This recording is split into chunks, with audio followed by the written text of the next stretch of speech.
शहर के कोने में एक पुराना घर था, सुनसान, टूटी दीवारों वाला। कोई भी उस घर के पास नहीं जाता था, क्योंकि कहते थे कि वहां की घंटी हर रात अपने आप बजती है। लेकिन उस घर में कोई रहता नहीं था। एक दिन आयुष नाम का एक कॉलेज स्टूडेंट वहां से गुजर रहा था। बारिश हो रही थी, फोन की बैटरी खत्म और घर दूर। उसने सोचा, थोड़ी देर इस घर के बरामदे में रुक जाता हूं। जैसे ही वो दरवाजे के पास पहुंचा, घंटी बज गई। Ding dong. आयुष पीछे हटा, लेकिन वहां कोई नहीं था। उसने धीरे से दरवाजा खोला। अंदर अंधेरा था और बस एक टेबल पर जली हुई मोमबत्ती टिमटिमा रही थी। दीवार पर पुरानी तस्वीरें थीं, जिनमें एक परिवार था, मां, पिता और एक छोटी लड़की।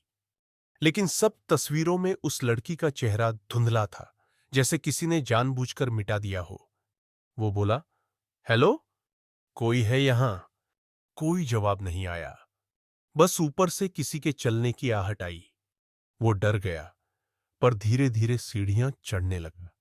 ऊपर जाकर उसने देखा, एक कमरे में दरवाजा आधा खुला है। अंदर वही लड़की बैठी थी, जिसकी तस्वीरें नीचे थीं। वो हंस रही थी और अपने खिलौनों से खेल रही थी। आयुष बोला, तुम यहां क्या कर रही हो? तुम्हारे माँ पापा कहाँ हैं? लड़की ने धीरे से कहा, वो सब चले गए, लेकिन मैं अब भी उनका इंतजार करती हूं। आयुष के शरीर में सिहरन दौड़ गई। उसने पूछा, कब से? लड़की बोली, जिस दिन वो आग लगी थी। वो यह सुनकर नीचे भागा। अब उसे महसूस हुआ, नीचे जो तस्वीरें थीं, उनमें धुएं के निशान थे।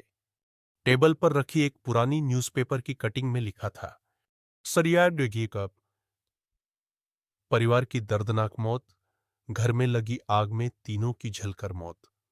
लेकिन उसी में एक लाइन थी, लड़की का शव नहीं मिला।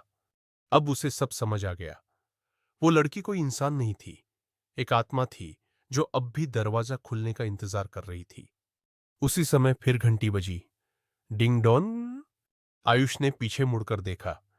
वो लड़की मुस्कुराते हुए बोली, हमदर्द,